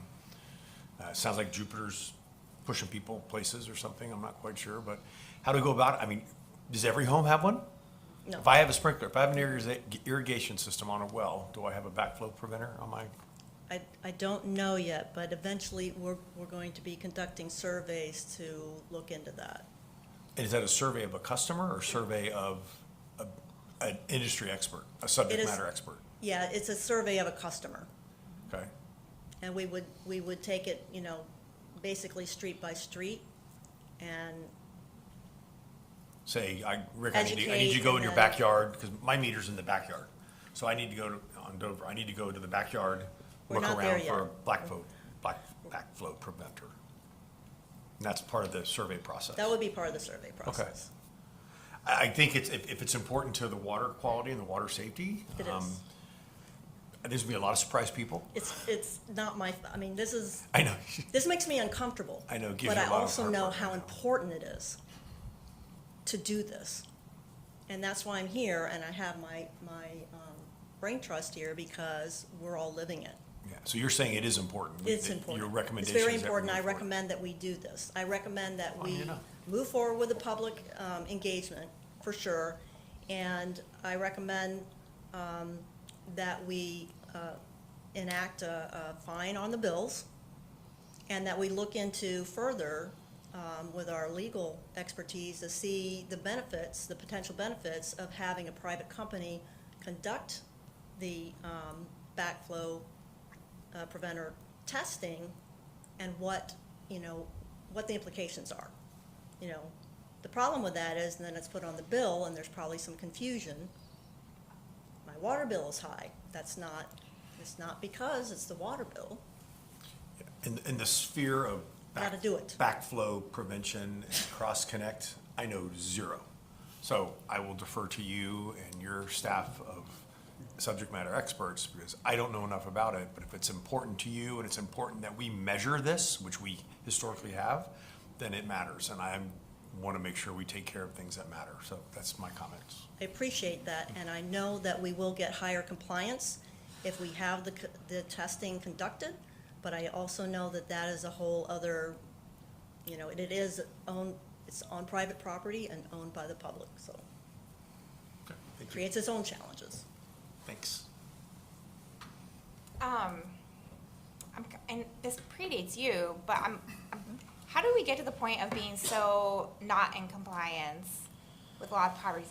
Is it because they're older homes? I mean, I know we updated our, you know, created that manual and improved it in, what was it, 2021. It's been updated since, but backflow prevention and those devices have been around for a very long time. They've been in code for a long time. So how did we get to this point? Because I think if we have to answer questions, if we start imposing fines or have to pass through a contractor fee, like how did we get to this position so that we can explain to our homeowners? Because is it their fault that they don't have one? I don't know. I want to be able to justify it, because I do think it's very important. This has been a bugaboo of mine since it's been on that report, because I'm like, why do we see this every month and it hasn't changed for a very long time? Like, what's the point? So this is a big deal, but I'm trying to understand how we got here, so I'm able to communicate that to our constituents. I think that's a great question. I've been here, 2.5 years, and we've been trying to increase the compliance, and our current methods are not working. So I don't, my understanding is before we had the company that assists us with the 30, 60, 90 day and load your backflow prevention device test on the website, before we had that, the compliance was less. Is that correct, Dennis? That is correct. So it was less than 50%. He says around 30%. And so we're doing better than we were, but we've got to get that number up. And but beyond that, I don't know how we got where we are today. I don't, and I'll just speak to, before I got here, speaking with our previous utility director, it was a conversation as we were doing meters, it kind of came up about backflow. And as you guys remember, and I know Ms. Brandon, the meters were painful, all the stuff that we went through. So as we just, determined we weren't doing testing, we weren't getting those reports, that's right around the time we started having the conversation about getting aqua backflow. Because we had the issues with the meters, we decided not to go full bore, full enforcement. We just tried to monitor, try to get compliance. I can't speak to why they weren't doing it before I got here. I don't know that. I mean, I would have ventured to guess because they didn't really have a utility director before I was here. I mean, but we weren't doing a good job of it. We identified it 4 years ago, 5 years ago. And really just now getting to a point where we kind of got through the water meter issue. We've been doing it through the aqua backflow, just trying to bring some compliance through some notifications. It hasn't, we've kind of, got stale with that. And so that's what now we're bringing some options of how do we get compliant. So we don't know the answer to prior to 5 years ago, why we fell behind. This is water. Water's important. Everybody knows that. I mean, it's one of those things where, we know it's important. We got to do something. So we're trying to bring some options, awareness. I think it's easy to say we can take a 6-month bite at this and say, we can start notifying people and say you got 6 months to come into compliance. My guess, and I'm not a utility director, I went through some other city. My guess is most of the houses probably that need backflow probably have backflow. We just don't have them registered, and we didn't have that device to give to Aqua Backflow so they can send the notifications. So we're missing a part of that because we don't know which houses or which properties have the backflow, which will probably be the survey. My guess is most of them will probably have them, but that's just me guessing. Marjorie has probably more experience than I did in my other city. We went through the same exercise. This was 9 years ago, so this is nothing new, nationwide. My guess is most of them probably have them, we don't have the device registered. So they could be marked as non-compliance, but could be brought into compliance very easily. They might not even without- be on our non-compliance list. We Oh, just don't either even way. know. They're one of the, 5,300 that we don't even know if they have one or not. When they may have one or they may not, and it may work and it may not. Right. So to kind of gauge what council thinks the best option is, and maybe understanding how staff would tackle it, like how big is the risk overall? Like if you have one home have an issue, is it shutting down the entire water system? Well, you may recall the city of West Palm Beach having a system-wide boil water notice some years ago by having a backflow contamination, cross-contamination. It's like one house could do that.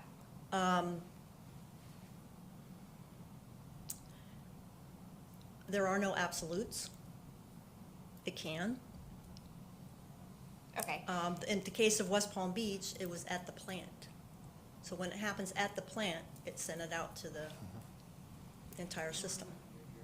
So I guess just from like, can we piecemeal and focus on areas or properties that would be more higher risk to shut down the system, instead of tackling everything at once, kind of phase it by, level of risk. We can, I'd recommend going ahead and implementing the increased compliance right now, the increased engagement, and going ahead and adding the fines to the bill. As far as the surveys to determine are there people out there that have them or don't, we do that a little bit at a time. We'll come back to you with an approach. And then, is there anything we can do to our code to require, like if they don't have one, need one, if they do a small remodel, they have to install a backflow at that time? Is there anything we can do there to try to bring more people into compliance too?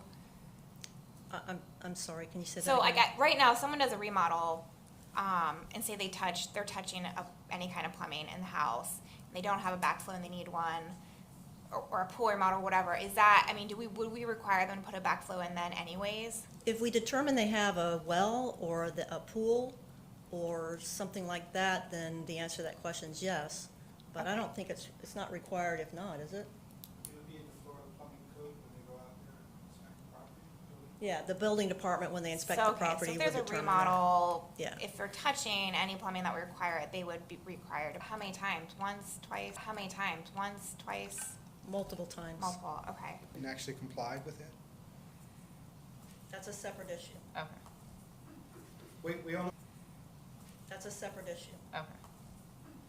we We're know going in the, circles here. we know the non-compliance according to devices we have. Yeah.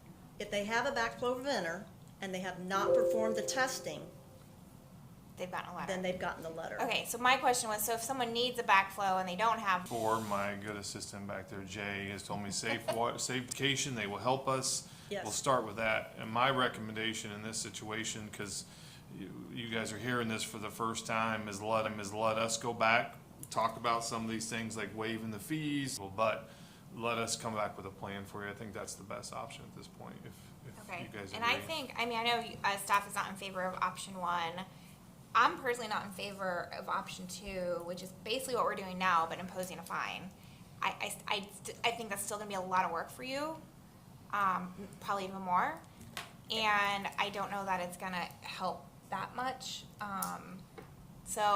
Which leaves option three, but maybe you guys can analyze this some more. I don't know that option two is the right answer. Option two will take more resources and more time.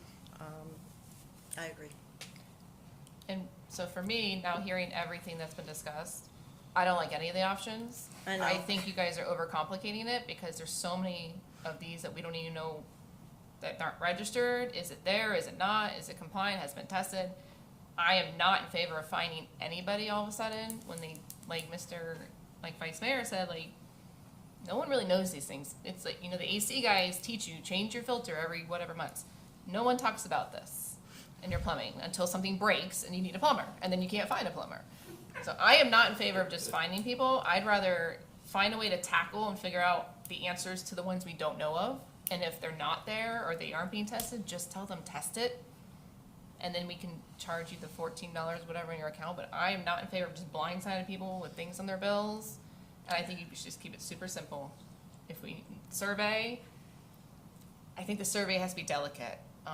Because FP&L sends out stuff too about electrical this and that. You need to put this surge thing, and what do? We throw it away. So I think we need to approach that very carefully and make sure Absolutely. it's very personalized, much like how we do with the FP&O undergrounding, so people know, 1, it's for real, 2, it means business, 3, this is what would happen if you don't comply.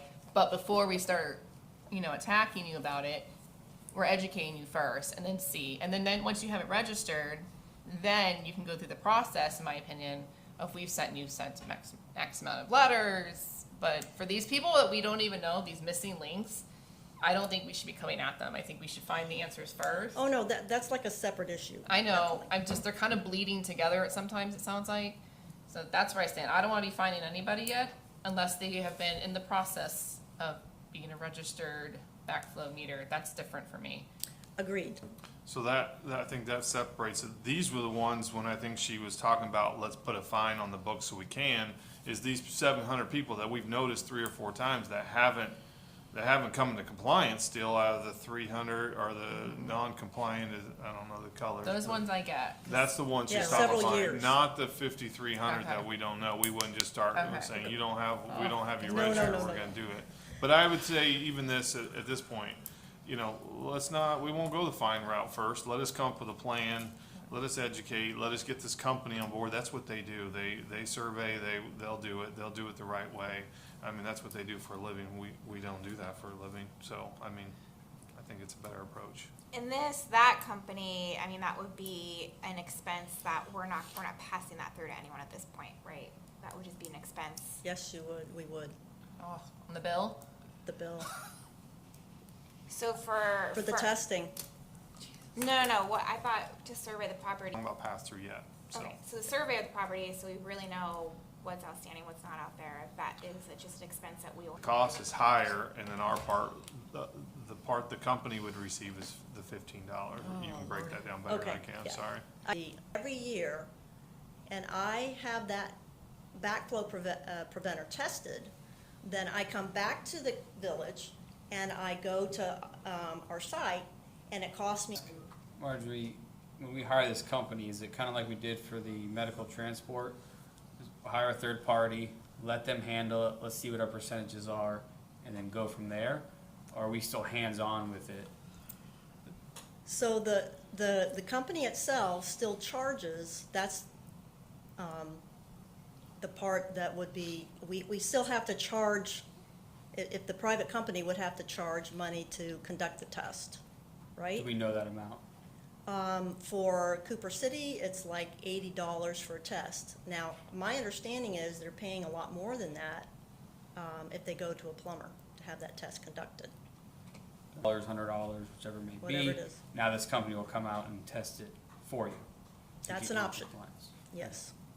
And it seems like that takes it off of you guys a little while, where we formulate a plan, customer survey, how do we address the issue, the unknown issue out there? Yeah, the survey is a separate thing that has to be Right. done. And are we hiring this company to just do all of that, or only that first testing?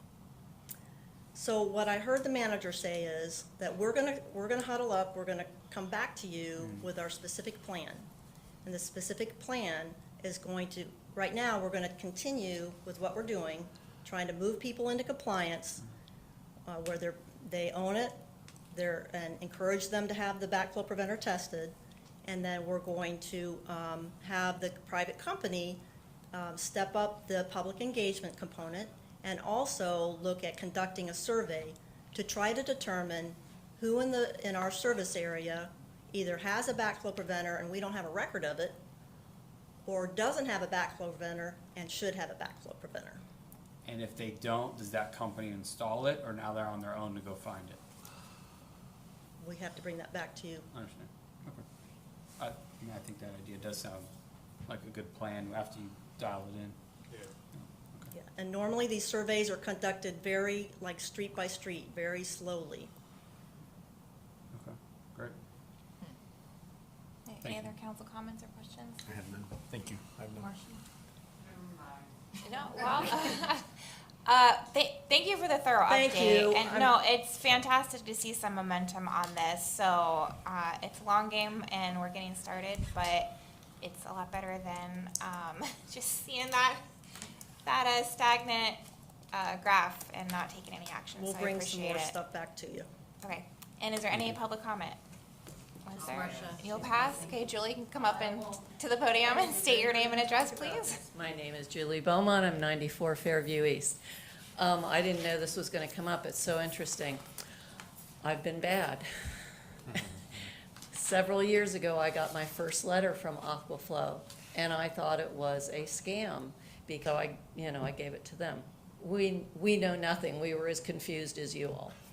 And he came back and said, "You don't have a backflow." And I have an older home.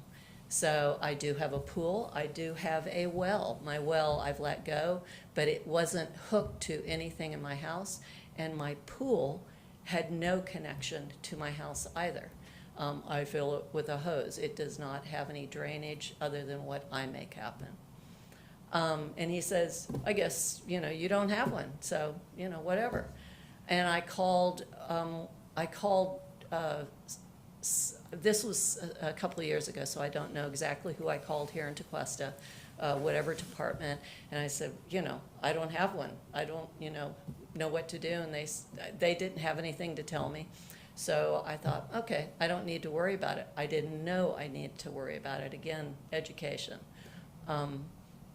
So I think it'd be great with Jeremy finding out what's going on here in a survey to people, because I have no clue even where it would go, because my meter is right out by the street, and it would be very odd to put anything in back of that where it's located. So I don't know how that would be. Thank you, sorry. Thank you. That insight's very helpful. Any other public comment? If I can just lighten the mood while Jay's coming up, my other city, it was interesting when I got there. They were very specific prior to me getting there.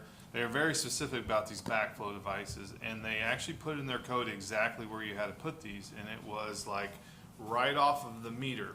And so you would see all these backflow devices right in the middle of yards.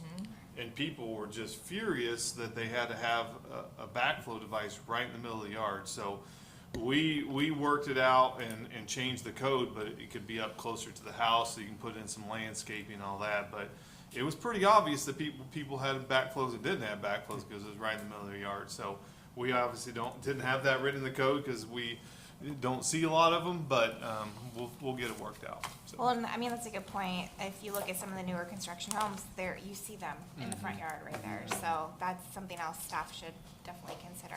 That's Okay. kind of why I asked, because you don't see those in like our On neighborhood. the older homes, just the newer Yeah, construction so it's homes. very concerning. Most people don't have one.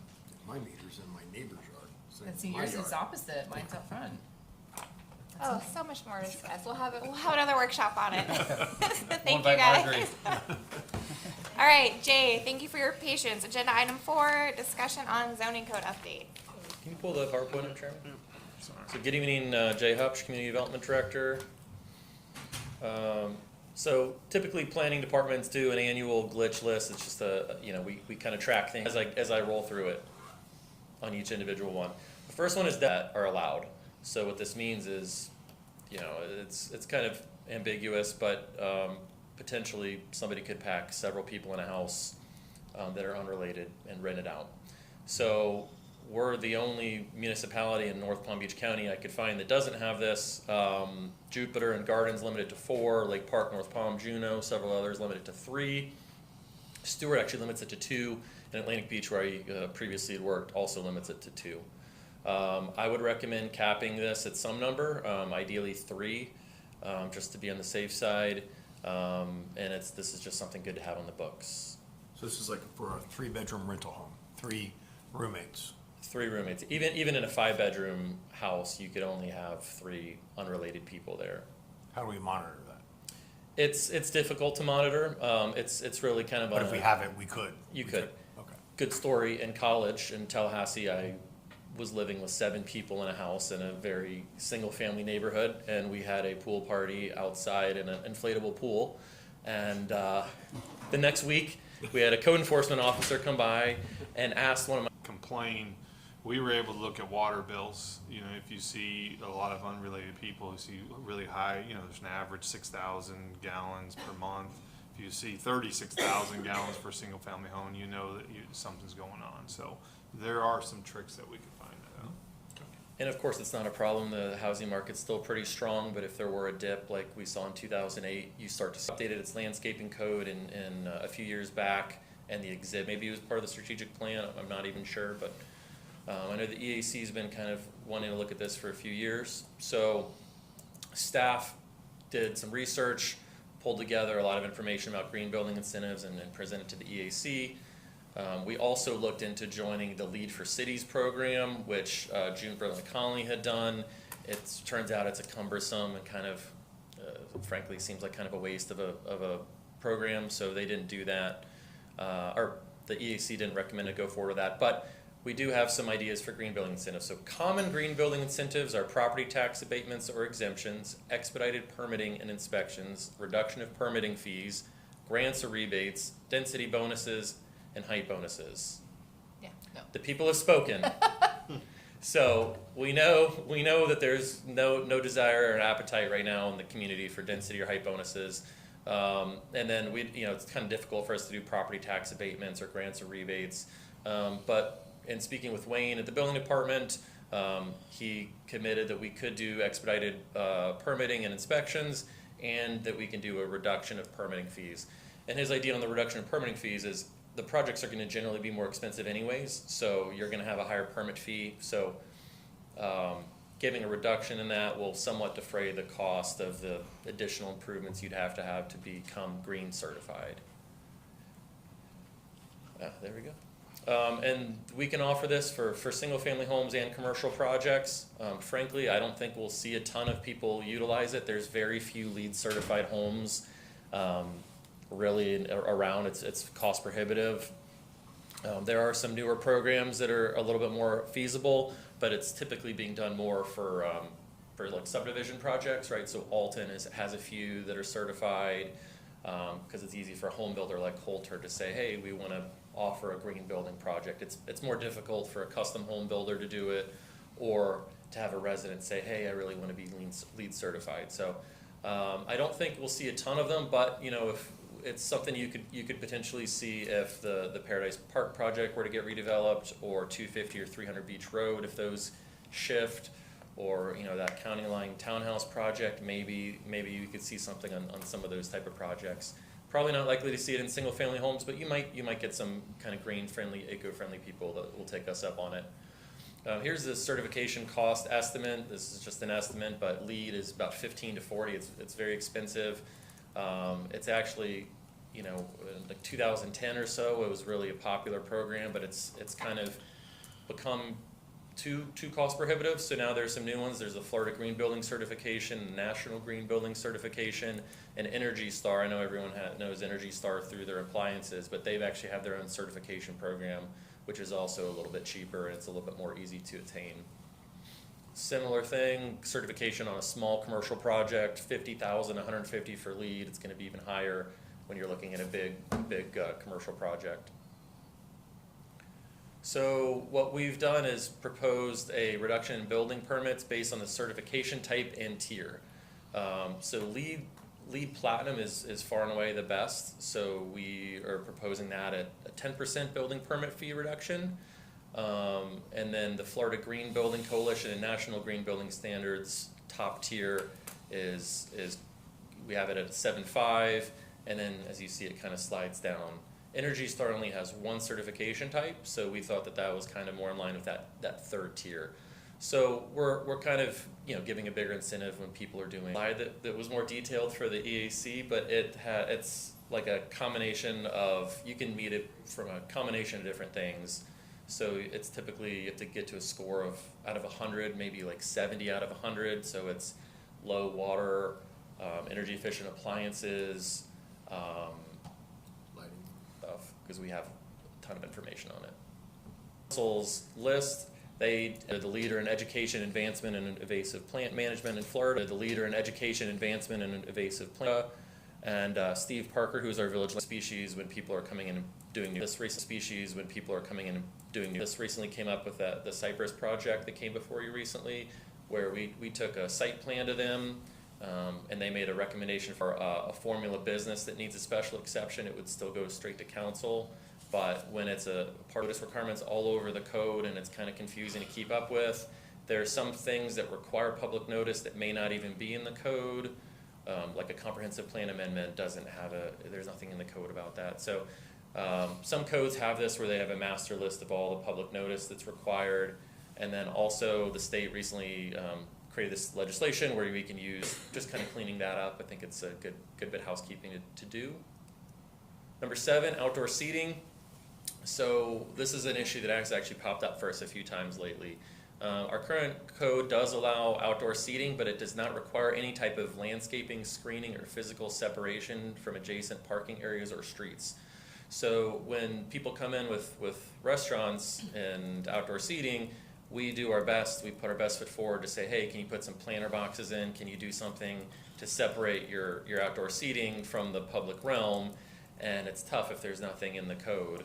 So this is an example of one where the Greek restaurant is someone's coming in and they want to put outdoor seating in, and we're trying to get them to do something in between the exhaust spraying on you while you're trying to enjoy your food. Not great. So we are recommending basically taking this language from Palm Beach Gardens. They have a really good outdoor seating code, and it basically just says that fencing or screening is required to separate public uses, to separate from drive aisles. And they actually also have requirements for bollards. So I had to do this when I was working on downtown at the Gardens. They want to put bollards in to protect pedestrians for obvious reasons nowadays. And if there's a courtyard development, it gives staff the ability to waive it, right? If there's a courtyard that's internal, you don't need to have that separation. So I think this is a good addition to our code. Number 8, PRD waivers. This is something that recently came up when we were looking at the PRD code for that county line project. So our PRD code, which is planned residential development, does not allow waivers. Our planned commercial code allows waivers. So we recommend essentially taking the same language from the planned commercial code and putting it in the planned residential waiver code.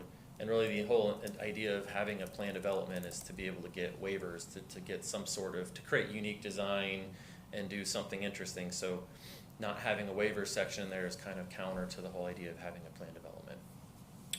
And that's all I've got. Thank you, Jay. Council, any comments, questions? I have a few comments and questions. First, on how many unrelated people in a home. I'm comfortable placing 2 people. I think your examples of Stewart and Atlantic Beach are great. Atlantic Beach is a beautiful place. 2 people opposed to the 3. On the green incentives, I think it's great, and the research you guys have done in the AC is phenomenal. Like, it's an incentive, not a mandate. I'm a little concerned with the cost for village buildings that we're going to renovate or maybe we add. On Bridge Road, if we're adding a building, renovated building, water plant, or here at Station 10, what's going to be the increase in cost to, if we're incentivizing people, are we going to be going to a green building as well? And if so, what's that cost? The businesses have the option, which I think is great. And does this corner us into having to make that decision to create Energy Star building, which is very expensive? And in my experience, I mentioned it at one of our workshops, the maintenance costs on those can be extremely high. So there's really good parts of a green building that make sense, and there's others that you're checking a box and it's going to cost you a lot of money for a long period of time, and the workers inside are going to be frustrated. So I do have a concern on that, and if that pigeonholes us That's a great question. In our research, we pointed out, or I noticed that a lot of cities do mandate that all of their municipal buildings hit some level of green certification, but I did not recommend the EAC adopt that. And I know I think we're looking at doing some stuff with the utility department right now that's kind of low frills type stuff, so I didn't want to pigeonhole them either. So it's maybe a Keith question, but I don't think we would, by offering incentives, I don't think we would be mandating that we have to do in our own municipal buildings. Okay, and I would definitely support that 100%. On the notifications, if we're no longer using newspaper, are we no longer using any newspaper? Okay. Yeah. Okay, that takes that question away. And then planned residential development. If it's a mixed use plan or building, how does that affect? If we have a commercial waiver, but we don't have a residential waiver, but there's a building that is commercial and residential, how does that play into it? They would do the PCD. So the planned commercial development is the mixed use section. Okay, understand. So a mixed use would still have the waivers that we already approved. Correct. Okay. The residential development, I'm not 100% comfortable with the waivers because I almost like to hear some examples on what that looks like so we can establish a little bit of an intent or spirit behind That's a a good policy that we create. Great question. I forgot to mention in my presentation that you cannot get them for building height, density, any kind of concurrency management, or environmentally sensitive lands. So an example of one would be in a residential development. Maybe on one side you're next to single-family homes, and you want to have a thicker landscape buffer there. So you say, hey, we're going to the code requires a 10-foot landscape buffer there. We're going to put a 20-foot landscape buffer in here where it abuts the single-family homes, but where it abuts the commercial homes, we're going to seek a smaller landscape buffer there. Mm-hmm. So it gives some flexibility for design. Okay. Or I'm trying to think of some other ones. I mean, that's the big one. Sometimes it's for lot size, right? Somebody also may say, we want to offer large lots at the front of a property where they're most visible, or along neighboring properties. So we'll have 150-foot wide lots there, but internally maybe we'll have some townhomes or some smaller, more narrow lots. So it just gives them ability to have some flexibility there. But again, council doesn't have to grant them. They'd have to prove through the development process that it's a public good, and it's ultimately going to lead to a better overall project or a better design. Understand. Thank you. Yeah. Great recommendations. I'm supportive of what you've presented, so no questions. Thank you. Do any of these trigger any comp plan amendments, or is it all stuff that wouldn't? Yeah, this is all just zoning code stuff. Good to hear. Yeah. And on the green building item, so with that the Energy Star program, I mean, based on I guess I would need to know more than that to see if I agree with the tier placement, because I've built large mixed-use buildings that have achieved silver, gold, and platinum LEED certification, and it's a lot more than what you listed for Energy Star. So maybe that tier should be less. I think it should kind of be apples to apples, but maybe research a little more what that Energy Star program involves. I just, based on what you said, it's not comparable at all to a LEED platinum building or LEED gold building. I struggled with putting it in tier 2 or tier 3. Like I had it in tier 2 and then moved it to tier 3. So yeah, it's probably maybe closer to tier 2. So if we come back for adoption, I'll bring a slide that kind of shows all of those certifications and kind of what they require, so you can get a feel for what's involved. Okay, and I am in favor of the reduced permit fee. Would that be in a form of a credit, though, after they prove that they've achieved their certification? How would that work? It's tricky. the other cities that have done it have some sort of escrow program where I think you put the money or we put the rebate into an escrow and then the refund isn't issued until the certification is proven.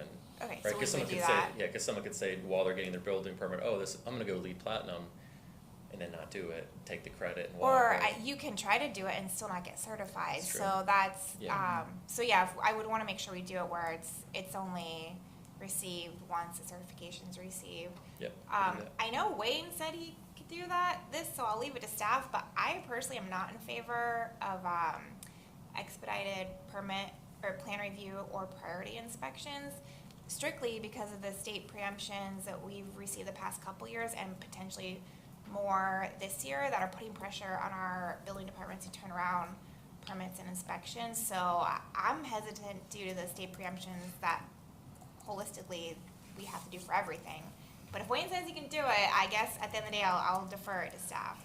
And the reality is, we can't really even offer that much here compared to other places. So Chicago is a good example of a city that offers expedited permitting, expedited plan review, but they're a huge city where it takes you a year to get a building permit and forever to get things through. So they offer it and say, hey, instead of waiting a year, we can get you through the door in 6 months.